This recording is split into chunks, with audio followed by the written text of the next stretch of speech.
সকালে ঘুমিয়ে আছে মেঘ। এমন সময় সে ঘুমের মধ্যে দেখতে পেল যে তাকে কেউ লিপকিস করতেছে। এটা দেখে মেঘও তাকে জড়িয়ে ধরে লিপকিস করতেছে আর বলতেছে, আজকে পাইছি তোমাকে। আজকে তো তোমাকে ছাড়তেছি না জান। উম্মুয়া, উম্মুয়া, উম্মুয়া। এইভাবে কিছুক্ষণ যাওয়ার পর কে যেন মেঘের উপর পানি ঢেলে দিল। মেঘ ধরপড়িয়ে উঠে পড়ল বিছানা থেকে। আশেপাশে তাকিয়ে দেখে তার ছোট বোন দাঁড়িয়ে আছে। তাকে দেখে বলতে লাগলো, কিরে, তুই আমার গায়ে পানি ঢেলে দিলি কেন? তোকে তো আজকে আমি মেরেই ফেলবো। এমনিতেই শীত পড়েছে, আবার তুই আমার উপর ঠান্ডা পানি ঢেলে দিয়েছিস, তাই না? ঢালবো না তো কি করব? বিছানার দিকে একবার তাকিয়ে দেখো তো, তুমি কি অবস্থা করেছো বিছানাটার। হ্যাঁ, প্রতিদিন একটা একটা করে বালিশ ছেড়ো, আর আম্মু আমাকে দিয়ে পরিষ্কার করায়। সরি রে, আসলে আজকে সেই সুন্দর একটা স্বপ্ন দেখছিলাম। জানিস, মেয়েটা দেখতে পরীর মতো সুন্দর, ঠোঁট দুইটা গোলাপি গোলাপি। উফ, কি জোস লাগছিল জানিস। শরীরের কথা তো বাদ দিলাম, শরীরটা মনে হয় তুলো দিয়ে তৈরি করেছে আল্লাহ। এই শীতে যদি একটা বউ পাইতাম রে বইন, তাহলে তোকে অনেকগুলো চকলেট দিতাম। কথাটা শেষ হতে না হতেই সুফিয়া বেগম বিছানার ঝাড়ু নিয়ে এসে দিল দুইটা বাড়ি মেঘের পিঠে। মেঘ ব্যথায় কোকিয়ে উঠে বলতে লাগলো, আহ আম্মু, আমাকে মারলে কেন? আমি বুঝি ব্যথা পাই না? আরে মারবো না তো আর কারে মারবো? প্রত্যেকদিন তুই একটা না একটা জিনিস নষ্ট করিস। তোকে তো কোনো কিছুই কিনে দিব না এবার। ভেবেছিলাম বিয়ে দিয়ে দিব, কিন্তু তা আর দিব না। আম্মু, বিয়ে দিলে তোমার ছেলের কপালে বউ থাকবে কিনা সন্দেহ আছে। কারণ তোমার ছেলে স্বপ্নের মধ্যে যেই সব করেছে, যদি বউ পায় তাহলে তো গলার টিপে মেরে ফেলবে। তাড়াতাড়ি ফ্রেশ হয়ে কলেজে যা বলতাছি। আর মেঘলা নিচে তোর বান্ধবী এসে বসে আছে। ফ্রেশ হয়ে তাড়াতাড়ি স্কুল যা, আমি ঘর গোছাচ্ছি। ঠিক আছে আম্মু, যাচ্ছি। মেঘ ফ্রেশ হয়ে কলেজের জন্য রেডি হয়ে চলে আসলো খাবার টেবিলে। মেঘ খেয়াল করে নাই যে মেঘলার বান্ধবী সোফায় বসে বসে টিভি দেখতেছে। মেঘ খাওয়া দাওয়া করে তার বাইক নিয়ে সোজা চলে গেল কলেজ মাঠে। এইদিকে মেঘলাও রেডি হয়ে খাওয়া দাওয়া করে তার বান্ধবীকে নিয়ে বেরিয়ে গেল স্কুলের উদ্দেশ্যে। কিছু দূর যাওয়ার পর মেঘলার বান্ধবী বলতে লাগলো, আচ্ছা মেঘলা, ওইটা কি তোর ভাই ছিল নাকি? আর বলিস না, প্রতিদিন একটা না একটা কিছু করবেই। আজকে কোলবালিশ ছিঁড়ে ফেলেছে। সে নাকি তার স্বপ্নে দেখেছে যে তাকে কোনো এক সুন্দরী মেয়ে এসে লিপকিস করছে। বাহ বাহ, সুন্দর স্বপ্ন তো দেখে তোর ভাই। তাকে বিয়ে করিয়ে দে। আর এক্ষুনি তো বিয়ে করিয়ে দেওয়ার সময়। আশেপাশের লোকেরা দেখিস না শীতের সময় বেশি বিয়ে করে। তাকে যদি বিয়ে দেই তাহলে মনে হয় না তার বউ এক সপ্তাহ আমাদের বাড়িতে থাকবে। আমাকে যে অত্যাচার করে, আবার তো সেটা তার বউ চুমু দিতে দিতে তাকে মেরেই ফেলবে। যাক, ভালোই হলো। আজকে মুডটা খারাপ ছিল, তোর কথা শুনে মুডটা একদম ঠিক হয়ে গেল। মেঘলা আর আফরিন চলে গেল ক্লাসে।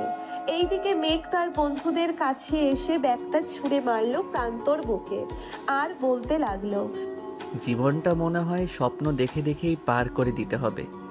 বিয়ের বয়স তো হয়েছে, আমার আম্মু আব্বু বিয়ে দেয় না কেন আমাকে বলতো? তোকে আবার বিয়ে দিবে তোর আম্মু আব্বু? তুই প্রতিদিন যা শোনাস আমাদের, আমার মতো মনে হয় না তুই এক সপ্তাহ ঘরে বউ রাখতে পারবি। তোর এই অত্যাচারে তোর বউ এমনিতেই পালিয়ে যাবে। আরে ইমতিয়াজ, শোন আমার কথা। বল। আগে দেখ না মেঘ কি স্বপ্ন দেখেছে, এরপর না হয় তাকে সুন্দরী মেয়ের ঠিকানা দিব। ঠিক বলেছিস ইমতিয়াজ। মেঘ, শুরু কর তোর প্রতিদিন রুটিন। তাহলে শোন কি দেখেছি আজকে। আজকে সেই সুন্দর একটা স্বপ্ন দেখেছি। জানিস, মেয়েটা দেখতে পরীর মতো সুন্দর, ঠোঁট দুইটা গোলাপি গোলাপি। উফ, কি জোস লাগছিল জানিস। কোমরটা কি বলবো, নায়িকা অপসরীর মতো সুন্দর কোমর। আর কি কি দেখেছিস বল বল। ডাব দেখিস নাই? দোষ শালা, এত দিকে খেয়াল ছিল নাকি আমার? আমি তো শুধু মেয়েটার ঠোঁটে কিস করছিলাম। যেই তার জামাটা খুলতে যাবে অমনি শেষ। বাকিটা আমি বলে দেই। তোর বোন মেঘলা এক বালতি পানি তোর উপরে ঢেলে দিয়েছে, তাই না? একদম ঠিক বলেছিস, কিন্তু আমার বোন যে আমার উপর পানি ঢাললো এটা তুই জানলি কি করে? স্বাভাবিক বিষয়। তুই যদি নিজেই খাওয়ার সময় আমাদের ফোন দিয়ে এটা বলতিস, তাহলে কি আমরা জানবো না? আমি ফোন দিয়েছিলাম নাকি তোদের? দিয়েছিলি। এখন তবে একটা সুন্দরী মেয়ের ঠিকানা দেই। আজকেই এই কলেজে ভর্তি হয়েছে।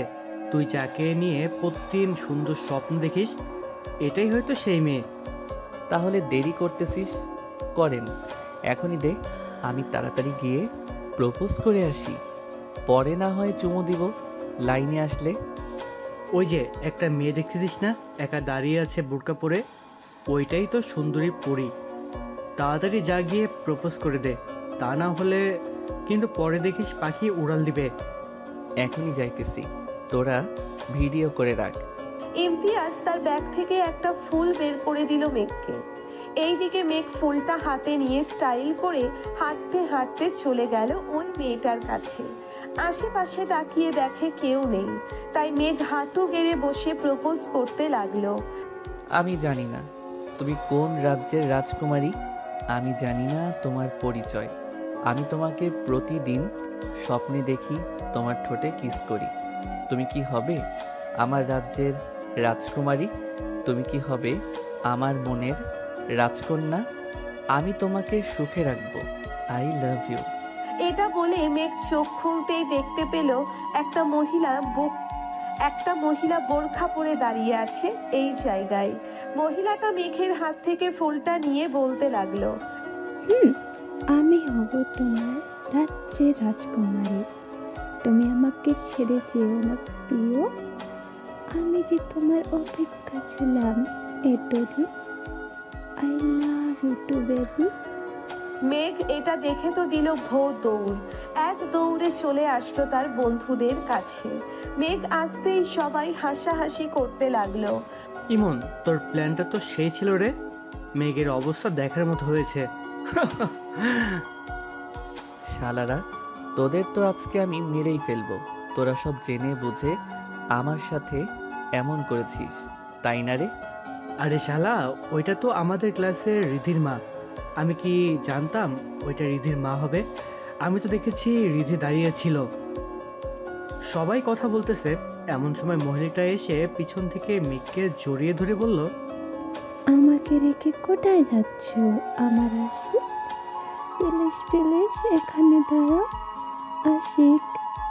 আমি যে তোমাকে খুব ভালোবাসি আশিক। আম্মু গো, আমি আর বিয়ের কথা বলবো না গো, আমাকে বাঁচাও তোমরা কেউ এসে। শালা, তুই এবার তোর রাজকুমারীকে নিয়ে বাসর কর গিয়ে। আন্টি, আপনি ওর সাথে যান, আপনাকে মানাইছে আমার বন্ধুর সাথে। আপনি যে এই বয়সে এত স্মার্ট ছেলের প্রপোজ পাবেন ভাবতেই পারি নাই। যা দুষ্টু ছেলে, আমাকে আন্টি ডাকছো কেন? আমাকে ভাবি ডাকবে ভাবি। চলো আমরা আসি, তোমাকে নিয়ে ঘুরে আসি সাত সমুদ্র তীর নদী। মহিলার কথা শুনে মেঘ তো কান্না করে দেওয়ার মতো অবস্থা। কোনো রকম তার বাইকটা স্টাডি দিয়ে ওইখান থেকে কেটে পড়লো। মেঘ আর এইদিকে হাসাহাসি করতেছে সবাই। যাক, আজকে একটু বেশি মজা পেলাম। চাচি, এই ছেলেটা একটু বউ পাগল তো, তাই আর কি আপনার সাথে এমন করেছে। কিছু মনে করবেন না, আপনাকে তার মা ভেবে এটা বলেছে। ও আচ্ছা, আমি যে ভাবছিলাম আমাকে তোমার গার্লফ্রেন্ড ভেবেছে। কালকে আমার আশিক এর জন্য আবার আসবো। এই কলেজে তোমরা কেউ কিছু বলবে না, বলে দিলাম। ঠিক আছে, কেউ কিছু বললো না, আপনি এখন যান। মহিলাটা চলে যেতেই সবাই ও চলে আসলো। ক্লাসে দুটো ক্লাস করে সবাই বেরিয়ে চলে আসলো মাঠে। চলুন এখন পরিচয় পর্বটা দিয়ে দেওয়া যাক। মেঘ হচ্ছে এই কলেজের টপার। সে একবার মুখে চাই বলে তাই করে দেখায়। এবার ইন্টার সেকেন্ড ইয়ারের ছাত্র সে। তার বন্ধুরাও সেম ক্লাসে পড়ে। এখন আপাতত এইটুকু থাক, বাকিটা আস্তে আস্তে জানতে পারবেন। ধন্যবাদ।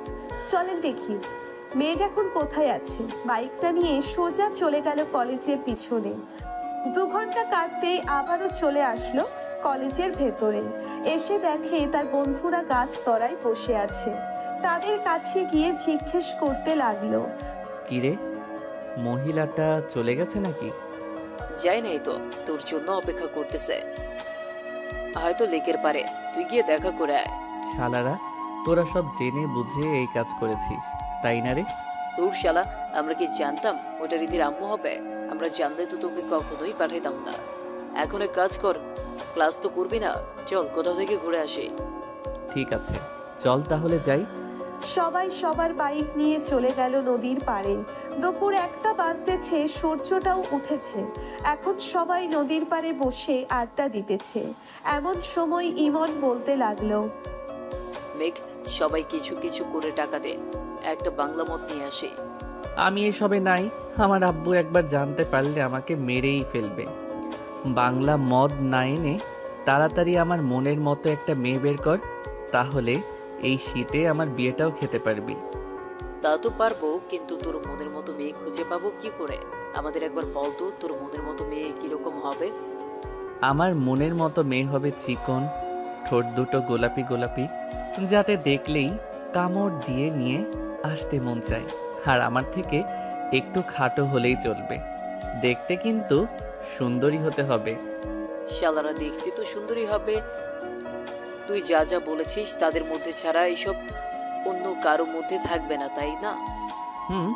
চল, খুব ক্ষুধা লাগছে, একটা রেস্টুরেন্ট থেকে কিছু খেয়ে আসি।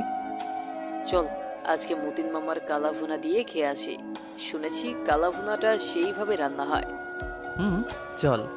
সবাই চলে গেল মতিন রহমানের দোকানে। গরুর মাংসের কালো ভুনা দিয়ে সবাই খাবার খেয়ে চলে আসলো বাড়িতে। সন্ধ্যা 7টা, সবাই বসে আছে চায়ের দোকানে। চা খাওয়া শেষ। মেঘ সবার কাছ থেকে বিদায় নিয়ে চলে আসলো বাড়িতে। রাত 9টায় খাবার টেবিলে বসে আছে মেঘ। এমন সময় তার আব্বু এসে টেবিলে বসতে বসতে বলতে লাগলো, কিরে মেঘ, এইসব কি শুনতেছি? তুই নাকি প্রতিদিন একটা করে বালিশ ছিঁড়ে ফেলে দিস, এটা কি সত্যি কথা না? আরে না আব্বু, আমি তোমার ছেলে, আমি কি এইসব করতে পারি বলো? সব মিথ্যা কথা বলতেছে আম্মু আর আপু। হয়েছে, আর কিছু বলতে হবে না। তোর স্বভাব চরিত্র আমার ভালো করেই জানা আছে। এখন যা বলি শোন, কালকে আমার অফিসে যাবি। আমি নতুন প্রজেক্টের কাজ ধরছি, ওইটাতে আমাকে হেল্প করবি। যদি ঠিক মতো করতে পারিস তাহলে তোর বিয়ে নিয়ে চিন্তা করবো আমি। ঠিক আছে আব্বু, আমি রাজি আছি। তোমার আগেই আমি অফিসে পৌঁছে যাব। মেঘ খাওয়া দাওয়া শেষ করে তাড়াতাড়ি ঘুমিয়ে গেল। এইদিকে সাইফুল চৌধুরী মেঘলাকে উদ্দেশ্য করে বলতে লাগলো, মেঘলা আফরিন তো তোর বান্ধবী, তাই না? তাকে আমার বেশ পছন্দ হয়েছে। আমি তার বাবা মায়ের সাথে কথা বলতে চাই। আব্বু, আমরা তো মাত্র 10-এ পড়ি। এখনই যদি ভাইয়ার সাথে আফরিনের বিয়ে দিয়ে দাও, তাহলে আফরিনের স্বপ্নটা পূর্ণই হবে না। সে চায় একজন বিজনেস ওম্যান হতে। তা হতে পারবে, সমস্যা নেই। মেঘের সাথে থেকে সব কিছু শিখে যাবে। পরে না হয় আমার কাছে থেকে টাকা নিয়ে নিজে একটা অফিস তৈরি করবে। সকালে আফরিন আসবে, তুমি কথা বলে নিও। আর ভাইয়া যা করে, আফরিন থাকবে নাকি থাকবে না তার শিওর নেই। বিয়ে দিয়ে দিলে তো সব ঠিক হয়ে যাবে। এখন তুই গিয়ে ঘুমো, আর আফরিনকে মেসেজ দিয়ে বলে দে যে সকাল 6টার দিকে আসার জন্য। বাকিটা তুই তো বুঝেই গেছিস কি করতে হবে। আব্বু, বুঝে গেছি, আর কিছু বলতে হবে না। এখন তাহলে যাই আমি। মেঘলা চলে গেল তার রুমে। বিছানায় শুয়ে শুয়ে তার বান্ধবীকে মেসেজ করতে লাগলো, বান্ধবী, তোর স্বপ্নটা হয়তো পূর্ণ হতে যাচ্ছে। তুই না আমার ভাইকে পছন্দ করিস। আব্বু বলেছে সকাল 6টায় এসে যা করার করতে, আর ভাইয়া যাতে না বুঝতে পারে এটা তুই করেছিস।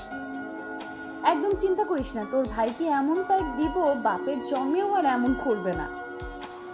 এখন ঘুমাই রে, সকালে উঠতে হবে। ফজরের সময় আমাকে ফোন দিস, উঠে নামাজ পড়বো। ঠিক আছে, এখন ঘুমা তাহলে তুই। আফরিন ঘুমিয়ে গেল। ভোর 5টায় আফরিনের ফোনের অ্যালার্মের শব্দে ঘুম ভেঙে গেল তার। উঠে ফ্রেশ হয়ে নামাজ আদায় করে হাঁটতে হাঁটতে চলে গেল মেঘলাদের বাড়িতে।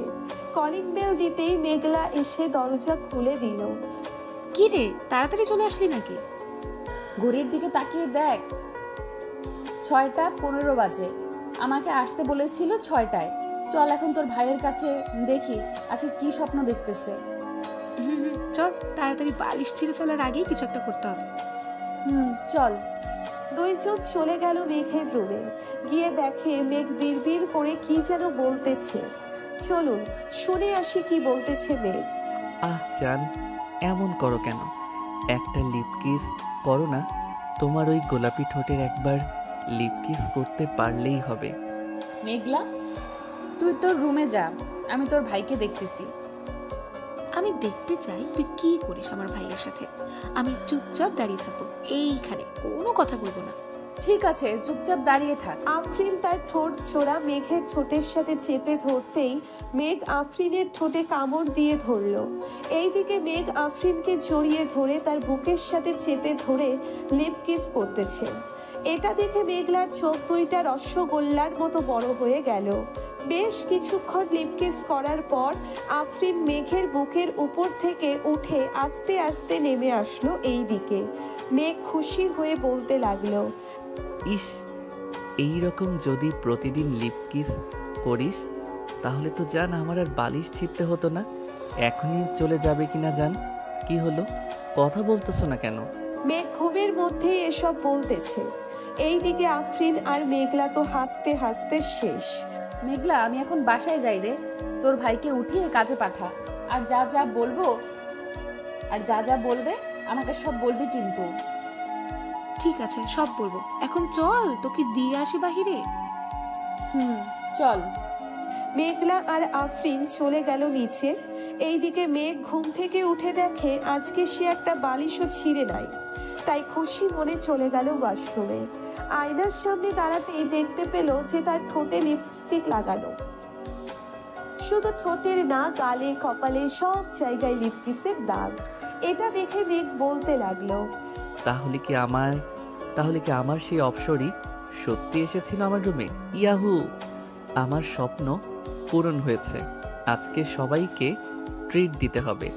এটা ভেবে মেঘ ফ্রেশ হয়ে তাড়াতাড়ি রেডি হয়ে চলে গেল নিচে।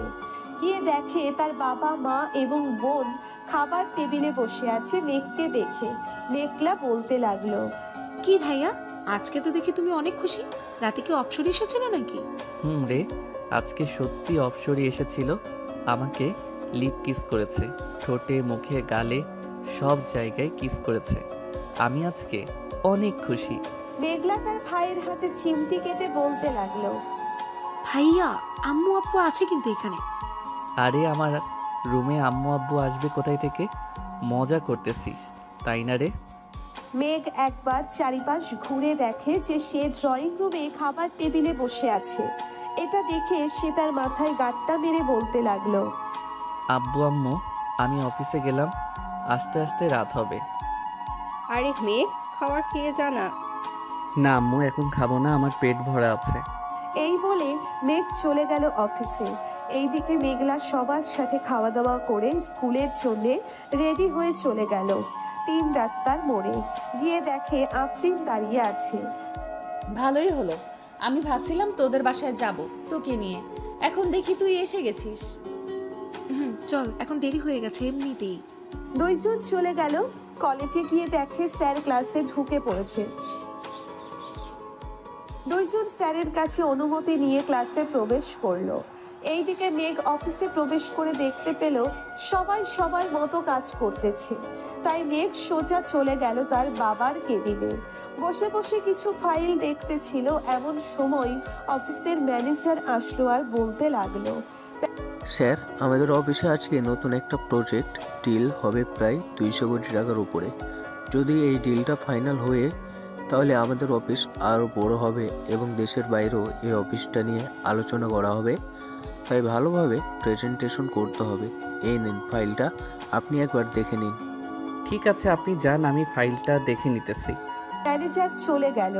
এইদিকে মেঘ ফাইলটা বের করে প্রজেক্টটা দেখতে লাগলো সবকিছু ঠিকঠাক আছে নাকি। সবকিছু ঠিকঠাক থাকলে ফাইলটা টেবিলে রেখে অফিসারটা ঘুরে ঘুরে দেখতে লাগলো। কিছুক্ষণ ঘোরাঘুরি করার পর আবারও চলে আসলো তার বাবার কেবিনে। এসে দেখে তার বাবা চলে এসেছে। মেঘ, সব কিছু দেখে নিয়েছিস তো? ভালো করে প্রেজেন্টেশন করিস যাতে প্রজেক্টটা আমাদের হাতেই থাকে, অন্য কারো হাতে না যায়। ইনশাল্লাহ আব্বু, তুমি কোনো চিন্তা করো না, এই প্রজেক্টটা আমরাই পাবো। তা ওরা কখন আসবে? এই তো আর 10 মিনিটের মধ্যে চলে আসবে। চল আমরা মিটিং রুমে গিয়ে বসে পড়ি। চলো আব্বু, যাই তাহলে। সাইফুল এবং মেঘ চলে আসলো মিটিং রুমে। বেশ কিছুক্ষণ পর কয়েকজন বিদেশি ক্লায়েন্ট আসলো। তাদের সাথে মিটিং করতেছে মেঘ। এইদিকে সাইফুল চৌধুরী বসে বসে দেখতে লাগলো মেঘ কি করতেছে। 1 ঘন্টা যেতেই মিটিংটা শেষ হয়ে গেল। বিদেশি ক্লায়েন্টরা মেঘকে উদ্দেশ্য করে বলতে লাগলো, Mr. Meg Choudhury, we really like your project. We want to give you this project. Take this. There is a 100 crores taka here. We will give the remaining 100 crores taka after the work is completed. The deal is final. Deal is final. ওরা চলে গেল। এইদিকে পুরো অফিসে মিষ্টিমুখ করাতে লাগলো সাইফুল চৌধুরী, কারণ আজকে এই কর্মচারীদের কারণে সে 200 কোটি টাকার প্রজেক্টটা পেয়েছে। আব্বু, এখন তার কাজ নেই, আমি না হয় বাড়িতে চলে যাই। বাড়িতে যাইতে হবে না, প্রজেক্টের কাজটা কিভাবে করবে তুই একটু বুঝিয়ে দিয়ে যা সবাইকে, তাহলে ওরা কাজ শুরু করে দেবে। আব্বু, আজকে কাজ করার কোনো প্রয়োজন নেই, তাদেরকে ছুটি দিয়ে দাও, কালকে থেকে কাজ না হয় শুরু হবে। ঠিক আছে, তাহলে তুই যা, আমিও তাদের সাথে একটু আলোচনা করে ছুটি দিতেছি। আর এইখানে 1 লক্ষ টাকা আছে, তোর যা ইচ্ছা কর, কিছুই বলবো না। ধন্যবাদ আব্বু তোমাকে। মেঘ তার বাইক নিয়ে চলে আসলো কলেজে। এখনো কলেজ ছুটি দেয় নাই, তাই কদম গাছের নিচে বসে আছে মেঘ। এমন সময় কালকের মহিলাটা আবার আসলো মেঘের কাছে। মেঘের কাঁধে মাথাটা রেখে বলতে লাগলো, আমার সোনা, আমার ময়না পাখি, কালকে আমাকে রেখে তুমি কোথায় পালিয়ে গিয়েছিলে? চলো না, তোমাকে নিয়ে রেস্টুরেন্টে যাই। আরে বইন, তুই আমার পিছু করা ছেড়ে দে। আমি ভুল করে তোকে প্রপোজ করে ফেলেছি, আমি তোর পায়ে পড়তেছি, তুই আমাকে ছেড়ে দে। মেঘ মহিলাটার পা ধরে মাপ চাইতেছে। এটা দেখে রিধি মেঘের কাছে এসে বলতে লাগলো, আরে মেঘ, তুমি আমার মায়ের কাছে মাপ চাইতেছো কেন? আমু মেঘ কি কিছু করেছে তোমাকে যে সে মাপ চাইতেছে? না রে রিধি, মেয়ে একটু মাপ চাচ্ছি না। আমি আসার সময় মাঠে পড়ে গিয়েছিলাম, মেঘ আমাকে এনে এখানে বসিয়েছে আর দেখছে আমার পায়ে কিছু হয়েছে কি না। ধন্যবাদ মেঘ, আমার মাকে দেখে রাখার জন্য। আম্মু চলো বাড়িতে চলে যাই, আর হয়তো ক্লাস হবে না। তুই গাড়িটা বের কর, আমি মেঘের সাথে কথা বলে আসছি। ঠিক আছে আম্মু। রিনি চলে যেতেই মহিলাটা মেঘকে উদ্দেশ্য করে বলতে লাগলো, আমার জান পাখি, রাগ করছো? আমার ওলে রাগ করে না, ওইটা তো আমার মেয়ে। তুমি তো আমাকে ভালোবাসো, তাই না জান পাখি? তোমার মেয়েকেও একটু ভাবে ভালোবাসো। এখন যাও, আবার দেখা হবে কালকে। মহিলাটা চলে গেল। এইদিকে মেঘ রাগে সাপের মতো ফোঁসফোঁস করতেছে আর বলতেছে, শালার বন্ধু বান্ধব পাইছি, এখন তো তারাও দেখি আমাকে বাঁশ দেয়। দিতে থাক, আমি আমার অপসরীকে পেয়ে গেছি, আজকে আমাকে কিসও করেছে, আমি এতেই খুশি। শালা, তোকে তোর অপসরি কিস করে নাই, তোকে কিস করেছে ইঁদুর।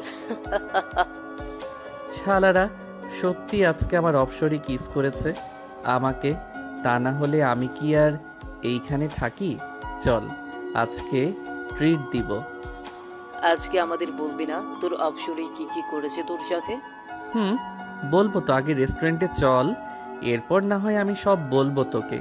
আজকে 2টা সুখবর আছে। তাহলে তো যেতেই হয়, তবে বিল কি তুই আমাদের হাতে ধরিয়ে দিবি নাকি আবার? না, যে আজকে আব্বু আমাকে 1 লক্ষ টাকা দিয়েছে, এই দেখ, বলেছে যা ইচ্ছা তাই করার জন্য। তোকে একটা ভালো কাজ দিই, করতে পারবি তুই? ভালো কাজ আবার করতে পারবো না কেন? বল কি করতে হবে? আমাদের এলাকায় এতিমখানা আছে, ওইখানে প্রায় সব শিশু এতিম। তুই একটা গরু কিনে আন, 60 থেকে 70,000 দিয়ে ভালো একটা গরু আনা যাবে। বাকি যে টাকা থাকবে ওইটা আর আমরা কিছু দিয়ে না হয় এতিম বাচ্চাদের বিরিয়ানি করে খাওয়াবো। এখন তো শীত, তাদের জন্য না হয় একটা বড় বেড বানিয়ে নিয়ে আসি। কি বলিস তোরা? তা ঠিক বলেছিস, আগে চল গরু কিনে আনি। আমরা তো সবসময় ভালো ভালো খাবার খাই, একদিন না হয় তাদেরকে খাওয়ালাম। চল তাহলে বাইকগুলো যার যার বাড়িতে রেখে আসি। বাড়িতে রাখতে হবে না, বাজারের এক সাইডে পার্কে রাখলেই চলবে। চল এখন যাই। সবাই বাইক নিয়ে চলে গেল বাজারে। বড় দেখে একটা গরু কিনে নিল 90,000 টাকা দিয়ে। গরুটা হাঁটতে হাঁটতে নিয়ে চলে আসলো মেঘদের বাসায়। গরুটা হাঁটাতে হাঁটাতে নিয়ে চলে আসলো মেঘদের বাসায়। তাদের বাড়িতে গরু দেখে তার মা বলতে লাগলো, কি যে মেঘ, তুই কি এখন গরু লালন পালন করবি নাকি? না আম্মু, এটা এতিমখানার জন্য নিয়ে এসেছি। আজকে বড় একটা প্রজেক্ট পেয়েছি আব্বু, তাই আমাকে 1 লক্ষ টাকা দিয়েছিল। ওইটা দিয়েই আর কি ভাবতেছি এতিমখানা শিশুদের বিরিয়ানি করে খাওয়াবো। ভালো করেছিস, আমি না হয় কিছু টাকা দিব নে, ওই টাকাগুলো দিয়ে না হয় বাচ্চাদের জন্য কিছু কিনে আনিস। ঠিক আছে আম্মু, আমি এখন বাজারে যাব। আজকে রাতের মধ্যেই সব কিছু রেডি করে ফেলবো। ঠিক আছে যা, আমিও কিছু খাবার দিয়ে দেই গরুটাকে। এই বলে সুফিয়া বেগম চলে গেল ঘরে। এইদিকে মেঘ তার দিকে বন্ধুদের নিয়ে চলে আসলো মাদ্রাসায়। মেঘকে দেখে হুজুর খুশি হয়ে গেল, কারণ মেঘ প্রতি মাসে বাচ্চাদের জন্য কিছু না কিছু দেয়। আসসালামু আলাইকুম হুজুর। ওয়ালাইকুম আসসালাম মেঘ, কেমন আছো? আর এই সন্ধ্যাবেলায় আসলে যে? আলহামদুলিল্লাহ ভালো আছি হুজুর। আমি এই মাদ্রাসার সকলকে বিরিয়ানি খাওয়াতে চাই, তাই একটা গরু কিনে এনেছি। এখন তো শীতকাল, তাই বাচ্চাদের জন্য জামা কাপড় আর বেডের ব্যবস্থা করতে চাচ্ছিলাম। আপনি কি বলেন? বেড তো তোমার আব্বু দিয়েছে, এখন আর কিছু লাগবে না। মাদ্রাসার সকলের এক কালার ড্রেস যদি পারো তাহলে বানিয়ে দাও, তাতেই চলবে। ঠিক আছে, কালকেই সবার মাপ নিয়ে যাবে দর্জি। এখন যাই তাহলে হুজুর। মেঘ চলে গেল বাজারে, যা যা লাগবে সব কিছু কিনে নিয়ে চলে আসলো বাসায়। এই রাতে খাওয়া দাওয়া করে রুমে বসে আছে এমন সময় মেঘলা প্রবেশ করলো মেঘের কেবিনে। মেঘলাকে দেখে মেঘ বলতে লাগলো, কিছু বলবে নাকি? ভাইয়া, অপসরের চেহারাটা দেখেছো নাকি? দেখে থাকলে বলো, আমি দেখি সেরকম মেয়ে পাই কিনা। তার মুখ তো আমি দেখি নাই, তবে আমি আন্দাজ করতে পারতেছি যে তার ডান গালে ছোট্ট একটা তিল আছে আর ঠোঁটের নিচে ছোট্ট একটা তিল আছে। ইয়াহু, তার মানে আমি পেয়ে গেছি তোমার অপসরীকে। আর চিন্তার কোনো কারণ নেই, তুমি নিশ্চিন্তে থাকতে পারো। তোমার অপসরী তোমার কাছেই আছে, সে প্রতিদিন আসবে, এটা বলে দিলাম কিন্তু। তাহলে তো ভালোই হলো। অপসরীর ঠোঁটজোড়া অনেক মিষ্টি রে, যা বলে বোঝাতে পারবো না। আচ্ছা, তো তুমি মাদ্রাসার জন্য বিরিয়ানি কবে তৈরি করবে? কালকে তো শুক্রবার, কালকেই করবে নাকি? হ্যাঁ, কালকে করব। কেন, কোনো সমস্যা নাকি? না, কোনো সমস্যা নেই। এখন আমি ঘুমোতে যাই, গরু জবাই করার সময় আমাকে ডাক দিও। মেঘলা চলে গেল তার কেবিনে, গিয়ে ঘুমিয়ে পড়ল। রাত প্রায় 3টে, এমন সময় কলিং বেল বেজে উঠল। এত রাতে বেল বাজতে দেখে সাইফুল তার স্ত্রীকে উদ্দেশ্য করে বলতে লাগলো, কি ব্যাপার, এত রাতে কে এসেছে আমাদের বাড়িতে? আমিও তো জানি না কে এসেছে, চলো তো নিচে গিয়ে দেখি। কি ব্যাপার, তোমরা এত রাতে এখানে এসেছো যে? আঙ্কেল, মেঘ আমাদের আসতে বলেছে, তাই তো এসেছে। কিরে মেঘ, এত রাতে ওদের আসতে বললি কেন? কোন দরকার আছে নাকি? আব্বু, গরুটা এখনই জবাই করব, তাই ওদের ডেকে এনেছি। এই তোরা যা, গিয়ে ফ্রেশ হয়ে নে, আমি বাইকটা নিয়ে হুজুরকে ডেকে আনতেছি। তাদের আর যেতে হবে না, এখনো আমি ডেকেছি, আমি যাইতেছি। তুই এক কাজ কর, গরুটা যেইখানে জবাই করবি ওইখানে জায়গাটা পরিষ্কার করে নি। ঠিক আছে আব্বু।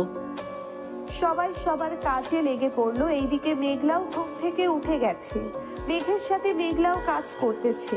এটা দেখে সুফিয়া বেগম বলতে লাগলো, মেঘা, তুই গিয়ে ঘুমা, শীত পড়েছে, অনেক বাতাস, এর জন্য থাকতে হবে না।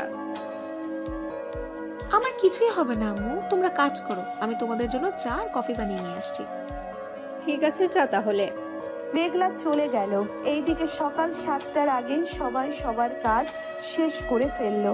বাবুর্চিদের খবর দিতেই ওরাও চলে আসলো। বাবা, এখানে তো মনে হচ্ছে 4 মণের উপরে গোস্ত আছে। এখন পুরোটাই রান্না করব নাকি রেখে দেব কিছুটা? আপনার অনুমান করে পুরোটাই বিরিয়ানি করে ফেলেন। ঠিক আছে বাবা। 12টার মধ্যে সকল রান্না শেষ করে ফেললো। এইদিকে বাড়ির মহিলারা প্যাকেট করতেছে সকল খাবার, যাতে প্রত্যেক বাড়িতে 2-3টে করে দেওয়া যায়। নামাজ শেষ করেই সবাইকে সব দিয়ে দিল। এইদিকে মেঘ খাবার খেয়ে তার বন্ধুদের সাথে কিছুক্ষণ আড্ডা দিয়ে চলে গেল তার রুমে। বিছানায় শুয়ে পড়তেই তার ঘুম চলে আসলো। এইদিকে আফরিন বসে আছে মেঘলার রুমে। মেঘলা, আমি তোর ভাইয়ার রুমে চাইতেছি। কেউ যদি জিজ্ঞাসা করে তাহলে বলবি তোর রুমে ঘুমাচ্ছি। এখন ভাইয়ার রুমে গিয়ে কি করবি তুই? ভাইয়া তো ঘুমোচ্ছে মনে হচ্ছে। ঘুমাক, তাকে জ্বালানোর জন্যই তো যাইতেছি আমি। আফরিন চলে গেল। মেঘের রুমে গিয়ে দেখে মেঘ একটা কোলবালিশকে জড়িয়ে ধরে ঘুমাচ্ছে।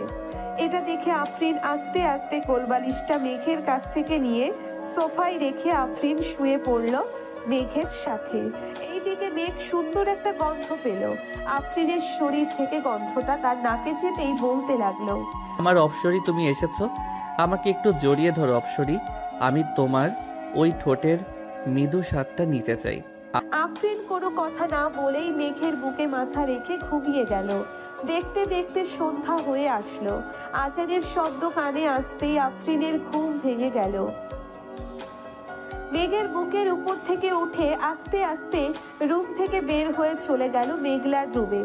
গিয়ে দেখে মেঘলা নামাজে দাঁড়িয়ে গেছে। এটা দেখে আফরিনও ফ্রেশ হয়ে অজু করে মেঘলার সাথে নামাজ আদায় করে নিল। রাতে সবাই খাবার টেবিলে খাবার খাচ্ছে। এমন সময় আফরিন খাবার টেবিলে এসে বসতেই মেঘ আফরিনের দিকে তাকিয়ে বলতে লাগলো, আম্মু, এটাই তো আমার স্বপ্নের অপসরি, আমি এই মেয়েকেই বিয়ে করতে চাই। কানে নিচে মারবো দুইটা। এত পিচ্ছি মেয়েকে তুই বিয়ে করলে তোকে পুলিশ ধরবে। ধরলে ধরবে, আমি আমার অপসরিকে হারাতে চাই না। আমাকে 1 মাসের মধ্যে এই মেয়ের সাথে বিয়ে দিবে, তা না হলে কিন্তু আমি এই বাড়ি ছেড়ে চলে যাব। তুই বাড়ি ছেড়ে চলে গেলে কারো কিছু যাই আসে না। এখন চুপচাপ খাওয়া দাওয়া করে ঘুমাতে যা। ঠিক আছে আব্বু, যাইতেছি। মেঘ খাওয়া দাওয়া করে চলে গেল তার রুমে। বিছানায় শুয়ে আছে এমন সময় তার ফোনটা বেজে উঠল। তাকিয়ে দেখে ইমন ফোন দিয়েছে। কলটা রিসিভ করতেই ওই পাশ থেকে বলতে লাগলো, কিরে, তোর অপসরিকে তো তোর বাড়িতে দিয়ে আসলাম, এখন না হয় বাইরে একটু আড্ডা দিই। ঘরের ভিতরে মেয়ে মানুষের মতো বসে থাকলে চলবে নাকি? ধন্যবাদ দোস্ত, আমার অপসরিকে আমার কাছে দেওয়ার জন্য। এর জন্যই তো বলি আজকে আমার বুক এত ভারী ভারী লাগছিল কেন।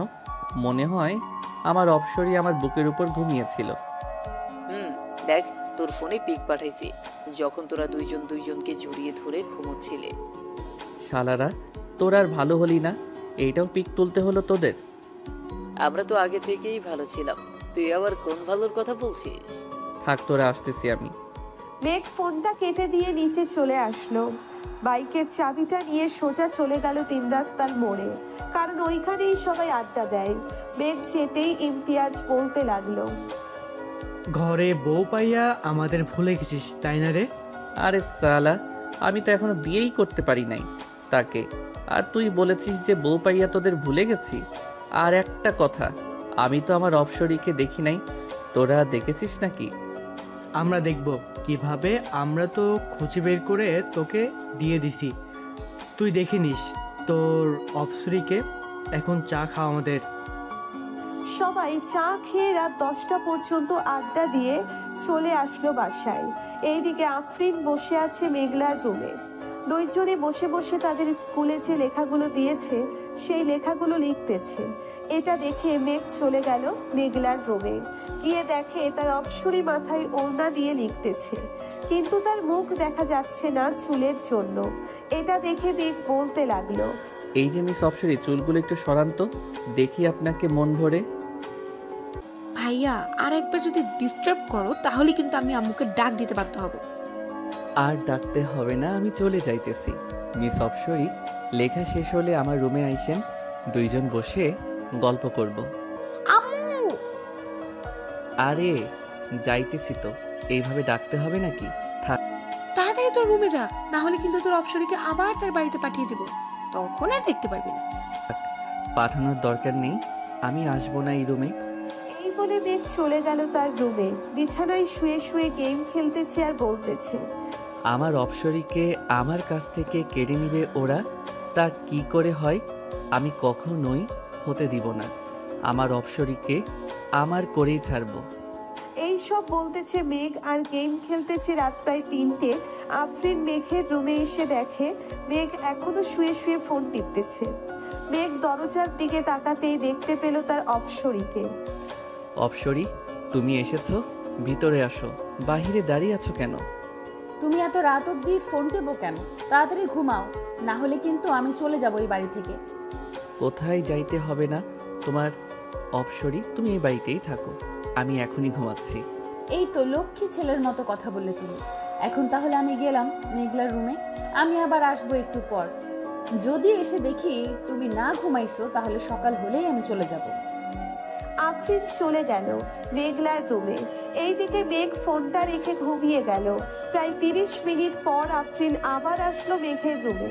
এসে দেখে মেঘ ঘুমিয়ে গেছে, তাই আফরিন দেরি না করে মেঘের বুকের উপরে শুয়ে পড়ল।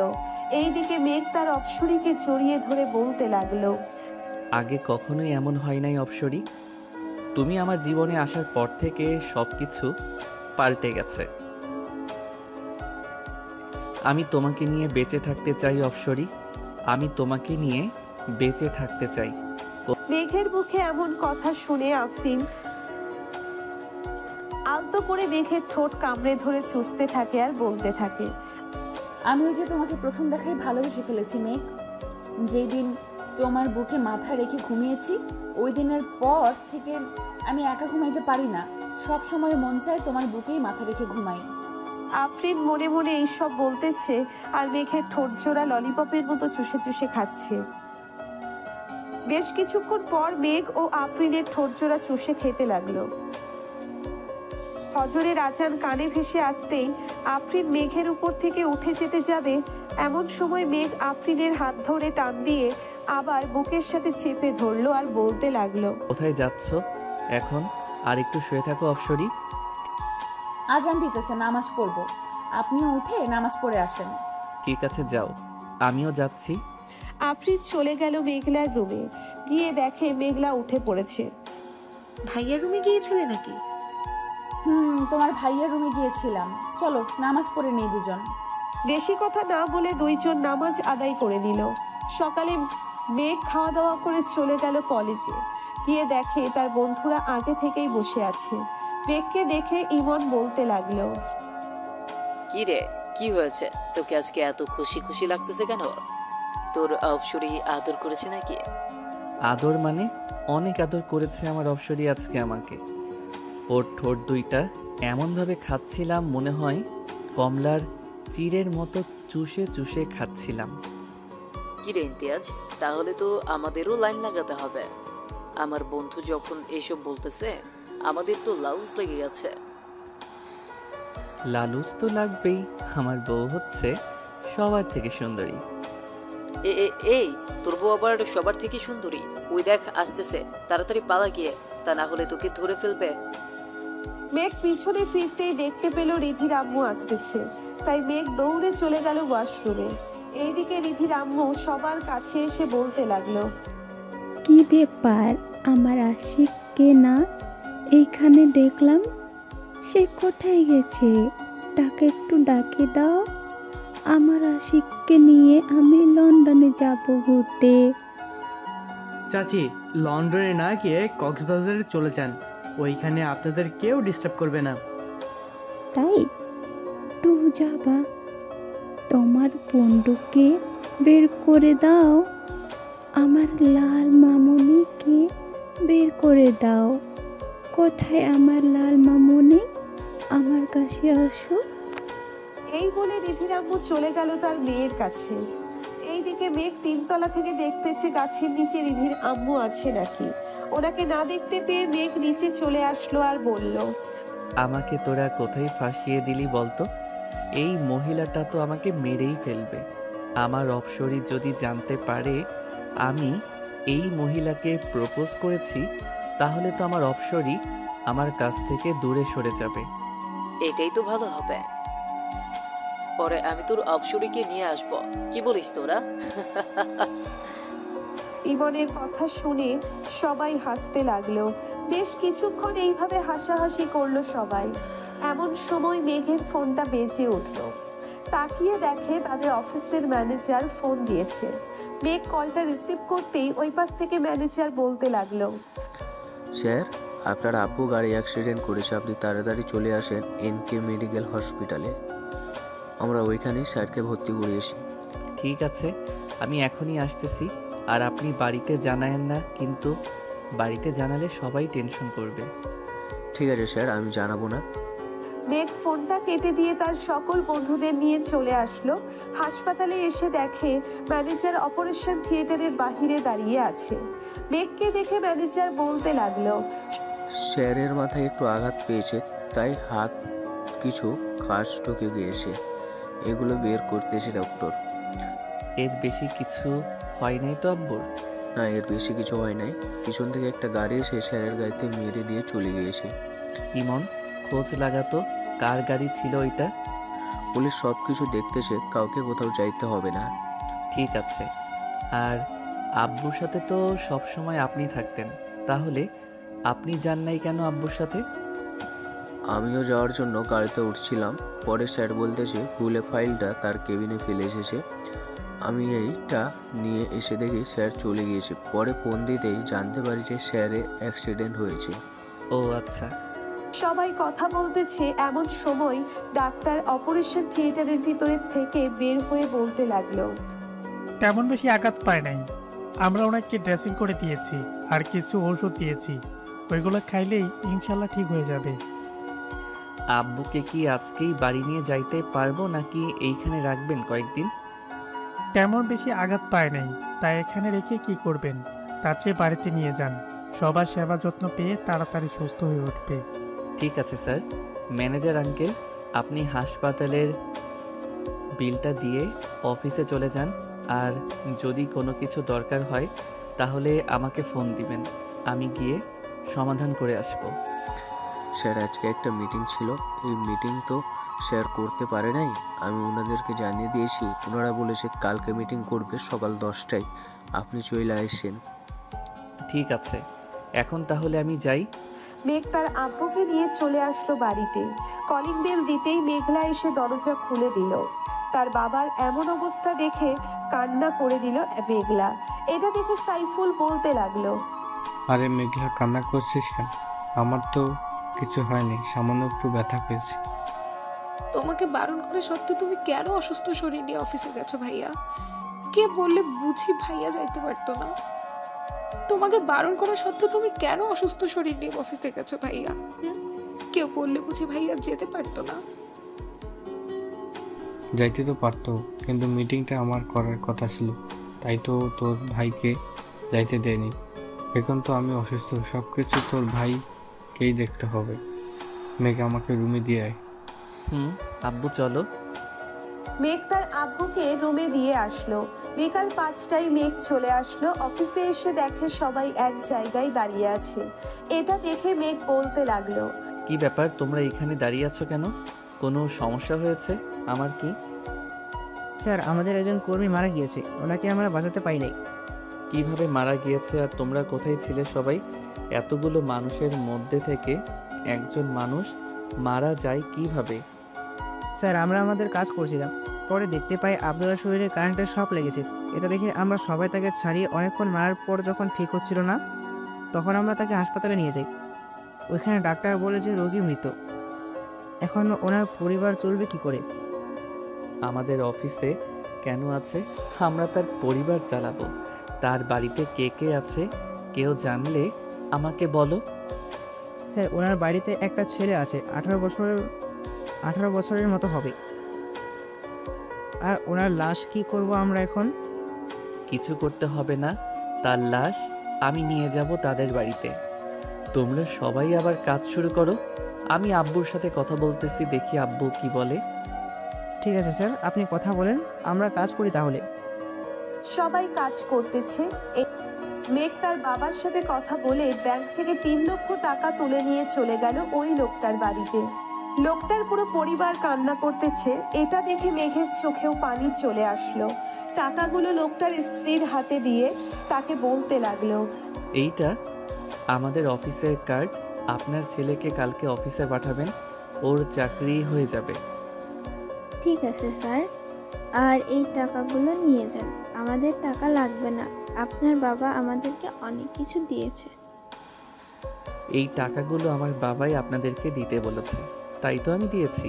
আর আপনার ছেলেকে কালকে পাঠিয়ে দিয়েন। এখন আমি যাই তাহলে। মেঘ চলে আসলো বাসায়। রাতে খাওয়া দাওয়া করে বসে আছে, এমন সময় আফরিন তার পাশে বসলো। আফরিনকে দেখে হা হয়ে গেল মেঘ। এইদিকে আফরিন মেঘের এমন হা করে তাকিয়ে থাকা দেখে বলতে লাগলো, এইভাবে যদি হা করে আমার দিকে তাকিয়ে থাকেন তাহলে তো আপনার মুখে হাতে ঢুকে যাবে। আফরিনের কথা শুনে মেঘ তার মুখটা বন্ধ করে ফেললো।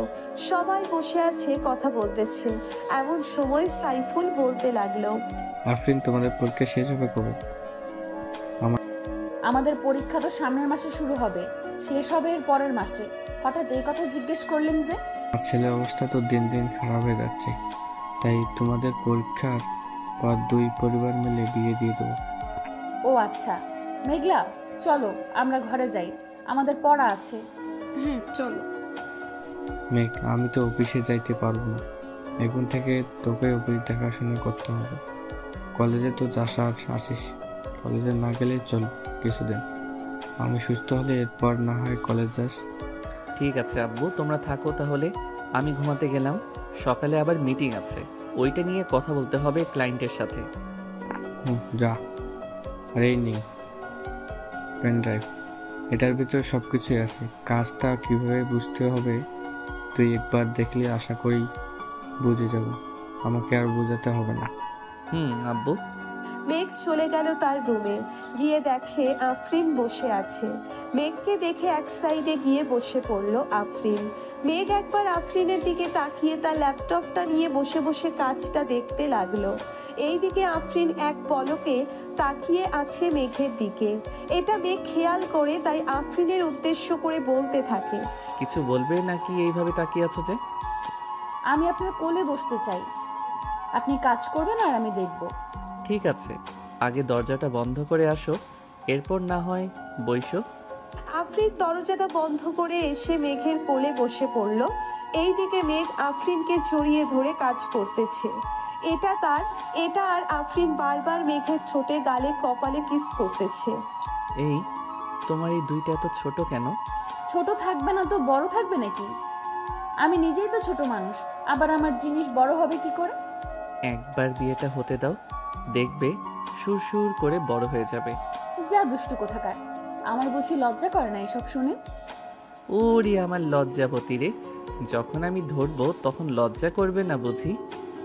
জানি না, তুমি থাকো, আমি গেলাম মেঘলার রুমে। এইখানে চুপচাপ বসে থাকো, কোনো কথা বলবে না। আচ্ছা। আফরিন আর কোনো কথা বলল না। মেঘ তার কাজ শেষ করে আফরিনকে নিয়ে শুয়ে পড়ল। আফরিনের পেটে সুরসুরি দিতেই আফরিন লাফ দিয়ে উঠে পড়লো আর বলতে লাগলো, তোমার সাথে থাকা যাবে না, তুমি অনেক দুষ্টুমি করো, আমি গেলাম। আর দুষ্টুমি করব না, এখন তো শুয়ে থাকো। আর দুষ্টুমি করবে না বলে দিলাম। মেঘ আফরিনকে জড়িয়ে ধরে ঘুমিয়ে গেল। সকাল 9টায় ঘুম ভাঙলো মেঘের। উঠে ফ্রেশ হয়ে খাওয়া দাওয়া করে যেই অফিসের দিকে রওনা দিতে যাবে, এমন সময় পেছন থেকে মেঘলা বলতে লাগলো, ভাইয়া, আমাদেরকে একটা স্কুলের সামনে নামিয়ে দিতে পারবি? তাড়াতাড়ি আয়, আবার 10টায় মিটিং আছে, যাইতে হবে ওইখানে। মেঘ আফরিন এবং মেঘলাকে স্কুলের সামনে নামিয়ে দিয়ে চলেছে। গেল অফিসে গিয়ে দেখে ক্লায়েন্টরা চলে এসেছে। মেঘ তার পেন ড্রাইভটা বের করে বোঝাতে লাগলো প্রজেক্টটা কিভাবে কি করতে হবে। বোঝানো শেষ করে মেঘ চলে গেল তার আব্বুর কেবিনে বসে বসে কাজ করতেছে। এমন সময় দারোয়ান এসে বলতে লাগলো, স্যার, রহিমের ছেলে এসেছে। আপনি নাকি বলেছে তাকে আসার জন্য এখানে? পাঠিয়ে দাও তাকে, আমি কথা বলে নিতেছি তার সাথে। ঠিক আছে স্যার। মেঘ বসে বসে ল্যাপটপে কাজ করতেছে। এমন সময় রহিমের ছেলে কেবিনে প্রবেশ করলো। তাকে দেখে মেঘ হাসি খুশি ভাবে বলতে লাগলো, ভিতরে আসো তামিম, এইখানে বসো। স্যার, আমাকে একটা কাজ দিবেন বলেছিলেন, তাই এসেছিলাম। আব্বু তো আর নেই, এখন তো পরিবারটা আমাকেই দেখতে হবে। তা তো দেখতেই হবে তামিম, তুমি কোনো চিন্তা করো না। যখন যা লাগবে আমাকে বা আব্বুকে বলবে, তাহলে দিয়ে দিবে আব্বু। এই অফিসটা তৈরির সময় থেকে তোমার আব্বু কাজ করে এসেছে, এখন আল্লাহ তাকে নিয়ে গেছে। দোয়া করি তাকে জান্নাতবাসী করুক, আমিন। তা তুমি এইসব কাজ পারো তো? স্যার, পারি। আব্বু আমাকে সব কিছু শিখিয়ে দিয়েছে। আগে মাঝে মধ্যে আসতাম আব্বুর খাবার নিয়ে, তখন একটু একটু শিখেছে। তাহলে আজ থেকে তোমার আব্বু যে মেশিনগুলো চালাইতো ওইগুলো তুমি চালাবে এখন থেকে। ঠিক আছে স্যার, তাহলে আমি আজ থেকেই কাজে লেগে পড়ি। আচ্ছা যাও তাহলে, আর সাবধানে কাজ করবে কিন্তু। তুমি একা একা কিছু করতে যেও না, এইখানে অনেক লোক আছে, ওদের ডাক দিবে। ঠিক আছে স্যার। তামিম চলে গেল তার কাজে। এইদিকে মেঘ তার কাজ শেষ করে চলে আসলো। বাসায় এসে দেখে আফরিনের আম্মু আব্বু এসে বসে আছে। তাদের দেখে মেঘ সালাম দিল। আসসালামু আলাইকুম, কেমন আছেন? ওয়ালাইকুম আসসালাম, আলহামদুলিল্লাহ ভালো আছি। তুমি কেমন আছো মেঘ? আমিও আলহামদুলিল্লাহ ভালো আছি। আপনারা বসেন, আমি ফ্রেশ হয়ে আসতেছি। মেঘ চলে গেল তার রুমে। ফ্রেশ হয়ে চলে আসলো, নিচে এসে দেখে সবাই বসে আছে। মেঘও তাদের সাথে বসে পড়ল। মেঘ, আমি চাইছিলাম তোমাদের বিয়েটা দিয়ে দেওয়ার জন্য, এখন তুমি কি বলো? আঙ্কেল, আফরিনের পরীক্ষা শেষ হোক, এরপর না হয় বিয়ে করব। আর তো কয়েকটা দিন রয়েছে, আমিও না হয় অফিসের কাজটা বুঝে নেই। সাইফুল, তুই কি বলিস? আফরিন তো সারাদিন তোদের বাসায় থাকে, আশেপাশে মানুষ তো জানিস কেমন সমালোচনা করে। ঠিক আছে, তাহলে আজকে কাজে ডেকে বিয়ে পড়িয়ে দিই। আফরিন, পরীক্ষা শেষ হলে না হয় অনুষ্ঠান করব। এখন তুই যা বলবি আমি তাই করব। ছোট থেকে তো তুই যা বলছিস আমি তাই করছি। ঠিক আছে, তাহলে আজকে রাতেই কাজে ডেকে বিয়ে পড়ে দিই। সবাই কথা বলতেছে, এইদিকে মেঘ তাদের মাঝখান থেকে উঠে চলে আসলো ছাদে। আকাশের দিকে তাকিয়ে ভাবতে লাগলো সেই রাতগুলোর কথা। এখন তো তার অপসরই তার সাথেই থাকবে, এখন তো তার অপসরই তার সাথেই থাকবে। এই সব ভাবতেছে, এমন সময় পেছন থেকে কে যেন মেঘকে জড়িয়ে ধরলো আর বলতে লাগলো, আমার অনেক দিনের ইচ্ছা আজ পূর্ণ হবে। আমি তোমাকে অনেক ভালোবাসি মেঘ। আফরিনকে পেছন থেকে টেনে এনে মেঘের সামনে দাঁড় করিয়ে বলতে লাগলো, আমিও তোমাকে ভালোবাসি, কিন্তু এখন বিয়ে করলে তোমাকে নিয়ে বাহিরে ঘুরতে গেলে তো মেয়েরা আমার দিকে তাকাবে না। তাই ভাবতেছি আরও কয়েক বছর পর বিয়ে করব। কি বললি কুত্তা? আমাকে রেখে অন্য মেয়েদের সাথে টাঙ্কি মারিস? আজকে দেখ তোর কি অবস্থা করি, শুধু রাতটা হতে দে। এখন কিছু করলাম না, সকালে তুই হাঁটতে পারবি না এমন অবস্থা করব। আমাকে ভয় দেখিয়ে কোনো লাভ নেই, আমি তোমার মতো পিচ্চি মেয়েকে ভয় পাই না। সো এখন এইখান থেকে যাও। ভয় পাস না তো ঠিক আছে, শুধু দেখ কি করি আমি তোকে রাতের বেলা। এই বলে আফরিন রাগে চলে গেল নিচে। এইদিকে মেঘ তো মহা খুশি তার অপসরীকে রাগিয়ে দিয়ে। রাতে সবাই খাওয়া দাওয়া শেষ করে বসে আছে। এমন সময় কলিং বেলের শব্দ পেল সবাই। আপনারা বসেন, আমি দেখে আসতেছি কে এসেছে। এই বলে আফরিন চলে গেল দরজা খুলতে।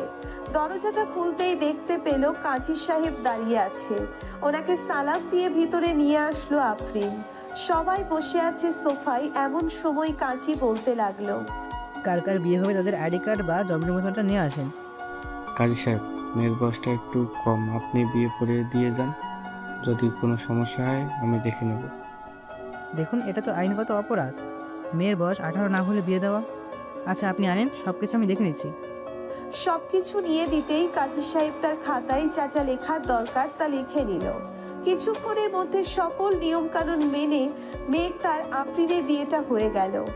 এইদিকে কাজী তার পাওনা টাকা নিয়ে যেতেই সাইফুল বলতে লাগলো, মেঘ, আফরিনকে নিয়ে ঘরে যা, অনেক রাত হয়েছে, আবার কালকে অফিসে যাইতে হবে। ঠিক আছে আব্বু, যাইতেছি। আফরিন আর মেঘ চলে আসলো রুমে। এইদিকে মেঘ বিছানায় বসতেই আফরিন বলতে লাগলো, দাঁড়িয়ে কথা বলতে হবে কেন? সোজা হয়ে দাঁড়াও, তোমার সাথে আমার কথা আছে। বসে কথা বলো, তাহলেই তো হয়। আমি বসে বসে কথা বলতে পারি না, দাঁড়িয়ে কথা বলো। মেঘ দাঁড়াতেই আফরিন বিছানায় ঝাড়ু দিয়ে মেঘকে পিটাতে লাগলো আর বলতে লাগলো, ঘরে এত সুন্দর একটা বউ থাকতে তুই অন্য মেয়েদের দিকে তাকাস, আজকে তোর চোখ তুলে নিব। এই বলে আফরিন মেঘকে জোরে জোরে পিটাতে লাগলো। মেঘের চিৎকার শুনে নিচ থেকে সবাই দৌড়ে চলে আসলো উপরে। মেঘের দরজার সামনে দাঁড়িয়ে মেঘলা বলতে লাগলো, কি হয়েছে ভাবি? ভাইয়া চিৎকার করছে কেন? তোমার ভাইয়ার মাথায় ভূত চাপছে, সে নাকি অন্য মেয়ের কাছে যাবে, তাই একটু নেল পলিশ লাগাচ্ছিলাম। ও আচ্ছা। আব্বু আম্মু চলো চলো নিচে যাই, ভাবি ভাইয়াকে সাইজ করুক। ভাইয়া কিছুদিন ধরে দেখছি একটা মেয়ের পেছনে ঘুরছে। তাহলে তো আমারও যাওয়া দরকার। বৌমা এমনভাবে মারবে যাতে কালকে আর বিছনা থেকে উঠবে না পারে। যদি সকালে ডাক্তারের প্রয়োজন হয় তাহলে ডাক্তার ডেকে আনবো। ঠিক আছে আব্বু, আপনারা যান, আমি আপনার ছেলেকে এমনভাবে সাইজ করব যাতে আর কোনোদিন কোনো মেয়ের দিকে না তাকাতে পারে। সবাই চলে গেল নিচে। এইদিকে মেঘ চিৎকার করতেছে আর বলতেছে, বউ, আমাকে মাফ করে দাও। আমি আর কখনোই কোনো মেয়ের দিকে তাকানো তো দূরের কথা, তার দিকে চাইবো না। কি বললি তুই কুত্তা? আমার দিকে চাইবি না? তাহলে তোর চোখ রেখে কি করব? তোর চোখটাই তুলে ফেলি। ও মা গো, বাঁচাও গো, ও আল্লাহ গো, আমাকে বাঁচাও এই ডাইনি মেয়ের হাত থেকে। আগে তো শান্ত শিষ্ট ছিল, এখন এটা তো একটা আস্তা ডাইনি হয়ে গেছে। ডাইনি তো আমি, এখন দেখ কি করি তোকে। কিছুক্ষণ মারার পর আফরিন ক্লান্ত হয়ে যায় আর বলতে থাকে, এখন কান ধরে উদ্বাস করবি 1000 বার, আমি সারা রাত শুয়ে শুয়ে দেখবো। ও বউ, একটু কম করা যায় না? আমি আর কখনোই এমন করব না, বললাম তো তোমাকে। ঠিক আছে, তুই যখন এটা বলতেছিস তাহলে তোর কথা মেনে নিলাম। যা, 200 বার কান ধরে উদ্বাস করবি। পরে কি করতে হবে আমি বলতেছি। এরপরেও আরো কাজ করতে হবে? জি মহারাজ, এরপরও কাজ করতে হবে।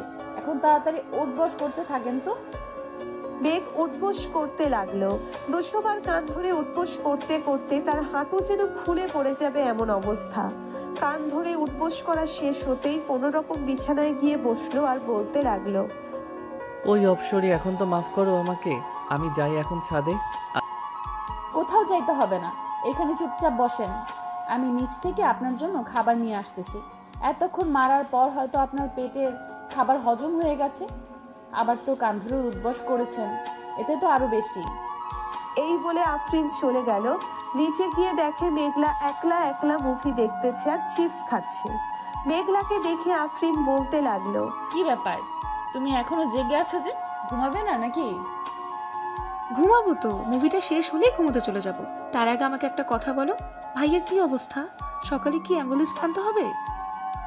না না, এমনিতেই ঠিক হয়ে যাবে। এখন খাবার খাওয়াবো আর একটু পর আদর করব, তাহলেই দেখবে সকালে তোমার ভাইকে না আমাকে হসপিটালে নিতে হবে। আপনি কি কম আছেন নাকি ভাইয়ের থেকে? আপনিও দেখিয়ে দিবেন আপনার শরীরেরও পাওয়ার আছে। কিরে, তুই আমাকে আপনি করে বলতেছিস কেন? আমি না তোর বেস্ট ফ্রেন্ড, তুই করে বলবি। তুই কি আর আমার বেস্ট ফ্রেন্ড আছিস? এখন তো আমার ভাবি হয়ে গেছিস, সেই হিসেবে তুই আমার বড়, আমি তোকে আপনি করেই বলবো। দিব কানের নিচে একটা। চল খাবার গরম করে আনি, তোরও হয়তো ক্ষুধা লেগেছে। এখন তো রাত বড়, মনে হয় যেমন 2-3 দিন চলে গেছে। আমারও এমনই মনে হয়। আচ্ছা চলো খাবার গরম করে ভাইয়াকে দিয়ে আসি। দুইজন চলে গেল রান্নাঘরে। খাবার গরম করে মেঘলার জন্য কিছু রেখে বাকিটা নিয়ে চলে গেল মেঘের রুমে। গিয়ে দেখে মেঘ নিজের পা ধরে কান্না করতেছে। আর বলতেছে, আল্লাহ গো, আমার কপালটা বুঝি পুড়ে গেল গো। এইটা কি বউ দিলা আমার কপালে।